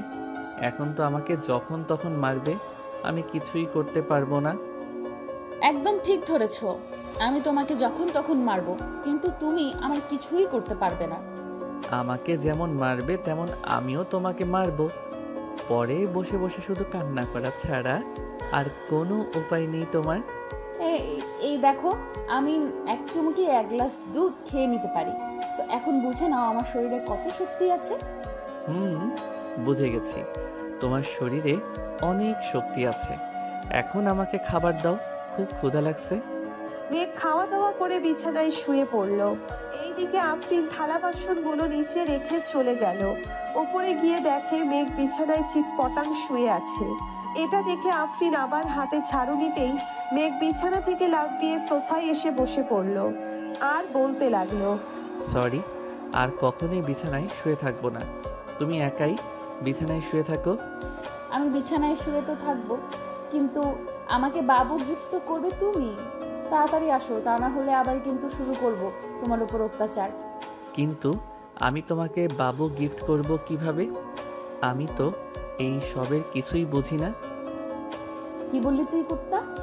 আসিতেছি। মেঘ বিছানায় যেতেই আফরিন মেঘের ঠোঁট জোড়া তার দখল করে নিয়ে যেইভাবে পারছে ওইভাবেই চুষে চুষে খাচ্ছে। এইদিকে মেঘও কম কিসের, আফরিনের 2টা আপেলের মতো টিপতে থাকে আর ঠোঁট চুষতে থাকে। এইদিকে আফরিন ব্যথায় কোকিয়ে উঠে বলতে লাগলো, কি করতেছো? আস্তে টেপো, ব্যথা পাই তো। ব্যথা তো পাবেই, ছোট ছোট আপেলের মতো জিনিস তোমার ভালোভাবে ধরতেও পারি না। এটাই অনেক আমার জন্য। এখন যদি তোমার আরো বড় লাগে তাহলে বড় করে নাও, ব্যথা দিছে কে? এইদিকে মেঘ আফরিনের ঠোঁট চুষতেছে আর আস্তে আস্তে হাত দিয়ে আফরিনের জামা খুলতেছে। বেশ কিছুক্ষণ ঠোঁট চষার পর আফরিনের শরীরে চুমু খেতে লাগলো। এইদিকে আফরিন কেঁপে কেঁপে উঠতেছে। বেশ কিছুক্ষণ পর মেঘ তার মেডেল স্টাম্পটা আফরিনের মেইন জায়গায় ঠেকিয়ে দিল। এদিকে আফরিনের চিৎকার দিয়েই অজ্ঞান হয়ে গেল। মাগো, মরে গেলাম গো। এইদিকে মেঘ আফরিনকে ডাকতেছে, কিন্তু আফরিনের কোনো সারা শব্দ নেই। তাই মেঘ টেবিলের উপর থেকে পানির গ্লাসটা নিয়ে আফরিনের মুখে পানি ছিটিয়ে দিতেই আফরিনের জ্ঞান ফিরে আসলো আর বলতে লাগলো, এই কুত্তা, এইভাবে কেউ করে নাকি? আমি তো মরেই যেতাম আর একটুর জন্য। এটা তো কিছুই না, এখন দেখবে কি যে করি। এই বলেই মেঘ আফরিনের সাথে টি20 খেলতে লাগলো। কয়েক ঘন্টা খেলার পর মেঘ আফরিনের বুকের উপর শুয়ে পড়লো আর বলতে লাগলো, সরি জান, আমি বুঝতে পারি নাই তুমি যে প্রথমে এত ব্যথা পাবে। আর সরি বলতে হবে না, এখন ওঠো। পুরো বিছানা তো ব্লিডিং এ ভরে গেছে, তাড়াতাড়ি পানিতে ভিজিয়ে রাখতে হবে। মেঘ আফরিনের উপর থেকে উঠে চলে গেল ওয়াশরুমে। ফ্রেশ হয়ে বাহিরে এসে দেখে আফরিন এখনো শুয়ে আছে বিছানায়। এটা দেখে মেঘ বলতে লাগলো, কি ব্যাপার, উঠবে না নাকি? এখনো যে বিছানায় শুয়ে আছো। অনেক ব্যথা করতেছে, উঠবো কি করে? তুমি এমন ভাবে করেছো যে থাকার বললাম না। আচ্ছা, আমি কিছু একটা করতেছি। এই বলে মেঘ চলে গেল মেঘলার রুমের সামনে। চুপি চুপি মেঘলার রুমে ঢুকে ফোনে লাইট লাগিয়ে দেখতে লাগলো ট্যাবলেটের বক্সটা কোথায়। এইদিকে মেঘলা তো ঘুমাই নাই, এক চোখ মেলে দেখতে লাগলো কে এসেছে। মেঘকে দেখে বুঝে গেল মেঘলা কিছু একটা হয়েছে, তাই মেঘকে উদ্দেশ্য করে মেঘলা বলল, ভাইয়া কি করছো আমার রুমে? মেঘলার গলার স্বর শুনে মেঘ চমকে গেল আর বলতে লাগলো, কই কিছু না তো, এমনি এসেছিলাম। কি হয়েছে বলো আমাকে। না মানে তোর বান্ধবী। হয়েছে, আর কিচ্ছু বলতে হবে না। তুমি এই রুমে ঘুমাও, আমি দেখছি। ঠিক আছে যা, আর যদি দরকার হয় ডাক দিস আমাকে। ঠিক আছে। মেঘলা গিয়ে দেখে আফরিন বিছানায় শুয়ে আছে চুপ করে। আফরিনের কাছে গিয়ে শরীরে হাত দিয়ে দেখতে লাগলো জ্বর এসেছে কিনা। এইদিকে আফরিন মেঘলাকে দেখে বলতে লাগলো, কি ব্যাপার, তুই এত রাতে এখানে? কি হয়েছে আমাকে বল, আমি দেখছি। অনেক ব্যথা করতেছে রে, তাই তোর ভাইকে পাঠিয়েছিলাম ব্যথার ট্যাবলেট আনতে। এখন তোর ভাইয়া তো আসলো না। পিরিয়ড হয়েছে নাকি? না, ওইগুলো হয়েছে, বুঝে গেছি। আর কিচ্ছু বলতে হবে না, একটু ওয়েট কর, আমি আনছি এক্ষুনি। মেঘলা চলে গেল তার রুমে। একটা ব্যথার ট্যাবলেট তার ভাইয়ের হাতে ধরিয়ে দিয়ে বলতে লাগলো, এই নাও, এটা ভাবিকে খাইয়ে দাও, তাহলে ব্যথা কমে যাবে। ঠিক আছে, তুই ঘুমা তাহলে। মেঘ চলে গেল তার রুমে। আফরিনকে ঔষধটা খাইয়ে দিয়ে শুয়ে পড়লো তার পাশে। সকাল 10টায় মেঘ ঘুম থেকে উঠে চলে আসলো নিচে। এসে দেখে সবাই বসে আছে আর কি নিয়ে যেন আলোচনা করতেছে। মেঘকে দেখে তার বাবা বলতে লাগলো, মেঘ, ওরা হচ্ছে আমার বিজনেস পার্টনার, বাইরের দেশ থেকে এসেছে। এখন এদের সাথে একটু মিটিং করতেছি, তুইও বসে শুন। ঠিক আছে আব্বু। মেঘও বসে শুনতে লাগলো। মিটিং শেষ হতেই সবাই চলে গেল। এইদিকে মেঘ খাওয়া দাওয়া করে চলে আসলো অফিসে। দেখতে দেখতে কেটে গেল 2 মাস। সন্ধ্যা 7টায় মেঘ অফিস থেকে বাড়ি ফিরতেই আফরিন বলতে লাগলো, মেঘ, অনেকদিন তো হলো বাইরে গিয়ে ফুচকা খাওয়া হয় না, চলো বাইরে গিয়ে ফুচকা খেয়ে আসি। আচ্ছা, তুমি আর মেঘলা রেডি হয়ে নাও, আমি এখনই আসতেছি ফ্রেশ হয়ে। ঠিক আছে। মেঘ চলে গেল ফ্রেশ হতে। ফ্রেশ হয়ে নিচে আসতেই দেখতে পেল 2 জন কালো বোরখা পরে বসে আছে সোফায়। 2 জনকেই পুরোই অপসরী লাগতেছে। মেঘ তাদের 2 জনের কিছুক্ষণ প্রশংসা করে নিয়ে চলে আসলো বাহিরে। যেই গাড়িতে উঠতে যাবে এমন সময় আফরিন বলল, এখন আর গাড়ি নিতে হবে না, আজকে না হয় আমরা রিক্সা দিয়ে যাই। ঠিক আছে, চলো তাহলে। মেঘ একটা রিক্সা ডেকে 3 জন চলে আসলো আর পার্কে। এইখানে সবাই জোড়ায় জোড়ায় বসে আছে। কিছুক্ষণ ঘোরাঘুরি করে 3 জন ফুচকা খেয়ে চলে আসলো বাসায়। রাতে খাওয়া দাওয়া করতেছে এমন সময় সাইফুল বলতে লাগলো, মেঘ, সামনের শুক্রবার তোদের বিয়ে রেডি থাকিস তোরা। ঠিক আছে আব্বু, আমাদের তো শপিং করা আগেই শেষ, এখন তো আর কিছুই করতে হবে না, তাই না? এখন আর কিছুই করতে হবে না। কালকে অফিসে গিয়ে একটি ডিল ফাইনাল করে আসিস তো। কয়েক মাস আগে যে আমরা 200 কোটি টাকার ডিল ফাইনাল করেছিলাম, ওরা এসেছে। এবার আরও ভালো মানের কালেকশনগুলো দেখাবে। আব্বু, তুমি চিন্তা করো না, এখন তো অফিস আমি দেখতেছি, সব কিছু আমি করব। তুমি শুধু বলে দিবে কবে কার সাথে ডিল করতে হবে। ঠিক আছে, এখন তাহলে যা রুমে। মেঘ চলে গেল রুমে। বেশ কিছুক্ষণ পর আফরিন 2টা দুধের গ্লাস হাতে নিয়ে চলে আসলো উপরে। একটা মেঘকে দিল আর একটা নিজেই খেয়ে নিল। রাত প্রায় 12টা। 2 জন গল্প করতেছে শুয়ে শুয়ে। এমন সময় আফরিন বলতে লাগলো, আমাদের তো একবার বাসর হয়েছে, আর একবার বাসর হবে, তাই না? এইবার দেখবে তোমাকে একটা বেবি উপহার দিয়েই ছাড়বো, মনে যেন থাকে। দেখা যাবে কি করতে পারো তুমি। এখন তাহলে ঘুমাও। 2 জন ঘুমিয়ে গেল। সবাই 7টা মেঘ উঠে সকাল 7টা মেঘ উঠে ফ্রেশ হয়ে খাওয়া দাওয়া করে চলে গেল অফিসে। কয়েকটা ফাইল গুছিয়ে নিয়ে দেখতেছে এমন সময় মেঘের ফোনটা বেজে উঠল। তাকিয়ে দেখে তাদের অফিসের ম্যানেজার ফোন দিয়েছে। কলটা রিসিভ করতেই ওই পাশ থেকে বলতে লাগলো, স্যার, বিদেশি ক্লায়েন্টরা এসেছে এবং কি করব তাদের? আমার কেবিনে পাঠিয়ে দাও, আমি কেবিনেই আছি। ঠিক আছে স্যার, পাঠিয়ে দিতেছি। মেঘ বিদেশি ক্লায়েন্টদের সাথে কথাবার্তা বলে 5 বছরের একটা ডিল ফাইনাল করে নিল। দেখতে দেখতে কেটে গেল 6 দিন। 2 বাড়িতে বিয়ের আয়োজন, মানুষ ভর্তি 2 বাড়িতেই। মেঘের হলুদ সন্ধ্যা শেষ হতেই মেঘদের বাড়ি দেখে কয়েকজন চলে গেল আফরিনদের বাড়িতে। ওইখানে হলুদ সন্ধ্যা শেষ হয়ে গেল। রাত পেরিয়ে সকাল হতে বিয়ের আয়োজন, রান্নাবান্নার দিকে খেয়াল রাখতেছে আফরিনের চাচা। দুপুর 12টায় মেঘ রেডি হয়ে বসে আছে তার বন্ধুদের অপেক্ষায়, কখন আসবে তারা। কিছুক্ষণ পর সবাই চলে আসলো। মেঘকে দাঁড়িয়ে থাকতে দেখে বলতে লাগলো, কিরে, এইখানে দাঁড়িয়ে আছিস কেন? চল বিয়ে বাড়িতে যাই, সবাই তো চলে গেছে। বিয়ে বাড়িতে তো যাব, নামাজটা আগে পড়ে আসি চলো। আফরিনদের বাড়ি তো কাছেই, 5 মিনিট সময় লাগবে যাইতে। নামাজ পড়ে আইসা এরপর যাইতে পারবো। সবাই চলে গেল মসজিদে। নামাজ আদায় করে চলে আসলো বাসায়। মেঘের সকল বন্ধু বান্ধব বসে আছে গাড়িতে। মেঘ যেতেই ইমন বলতে লাগলো, সবাই শোন, এবার কিন্তু মামাকে প্রোটেকশন দেওয়া যাবে না। এটা নিয়ে মামার কিন্তু দ্বিতীয়বার বাসর হবে। এখন সবাই ঠিক করে নেই কি দেওয়া যায়। আরে এটা রাতে দেওয়া যাবে, এক্ষুনি এত তাড়াহুড়ো করছিস কেন? আগে বিয়েটা খেয়ে নেই, এরপর না হয় দেওয়া যাবে। শালা বিয়ে করে একটা। সবাই হাসাহাসি করতে করতে চলে আসলো বিয়ে বাড়িতে। গেট ধরে দাঁড়িয়ে আছে মেঘের সকল শালীরা। এইদিকে 2 তলার বারান্দায় আফরিন মেঘকে নামিয়ে গেটের সামনে আসতেই আফরিন লেজার লাইট দিয়ে বুঝিয়ে দিল যাতে কোনো মেয়েদের দিকে না তাকায়। মেঘও তাকালো না।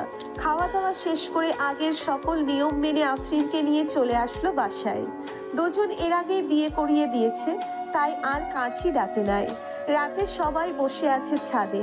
এমন সময় আফরিন আসলো আর বলতে লাগলো, তোমরা তো আমাদের গিফট দাও নাই, আমাদের গিফট দাও। ভাবি এটা কিন্তু ঠিক না, আপনি আয়েশা গিফট চাইতেছেন, আমরা কিন্তু দিব না। ঠিক আছে, তাহলে তোমাদের গিফট তোমাদের কাছে রাখো, আমার জামাইকে দিয়ে দাও। রাত তো 1টা বাজে, বাসর তো করতে হবে, তাই না? এই বলে আফরিন মেঘকে টানতে টানতে নিয়ে চলে আসলো বাসর ঘরে। দরজাটা লাগিয়ে দিয়ে দুইজন অজু করে 2 রাকাত নফল নামাজ পড়ে নিল। আফরিন নামাজ আদায় করে খাটের উপরে বসে আছে। বেশ কিছুক্ষণ পর মেঘ আফরিনের পাশে গিয়ে বসলো আর বলতে লাগলো, বউ, ও বউ, আজকে আদর করলে হয় না নাকি? আদর করবি না মানে? তোর আদর করতেই হবে। এখন শুরু করবি। রাত বাজে এখন 1:35, ভোর 4:45-এ আদর শেষ করে উঠবি। ঠিক আছে, প্রস্তুত হও তুমি। আমি কিন্তু আজকে তোমার ওই আপেলগুলোতে অনেক কামড় দিব। আমি রেডি আছি, যা ইচ্ছা করতে পারো, করো। মেঘ আফরিনের শাড়ি খুলে ফেলে দিল নিচে। ঠোঁটে কিস করতে করতে নামতে লাগলো নিচের দিকে। বুকের কাছে এসে আফরিনের আপেলগুলোতে কামড় দিতে লাগলো। এইদিকে আফরিন ব্যথায় কোকিয়ে উঠে বলল, ওই কুত্তা, কামড়ও দিবি আবার জোরে জোরে টিপতেও থাকবি, আমার বুঝি ব্যথা করে না? ব্যথা করার জন্যই তো বাসর করব আজকে। এই বলে মেঘ আফরিনের শরীরের যেখানে সেখানে কামড় দিতেছে আর চুমু দিতেছে। বেশ কিছুক্ষণ এমন করার পর মেঘ চলে গেল মেইন জায়গায়। মেঘের মেডেল স্টাম্পটা সেট করে আফরিনকে কোলে তুলে নিয়ে আদর করতে লাগলো। এইদিকে আফরিন চিৎকার করতেছে, কিন্তু মেঘের থামার কোনো নাম নেই। মেঘ তার কাজ চালিয়ে যাইতেছে।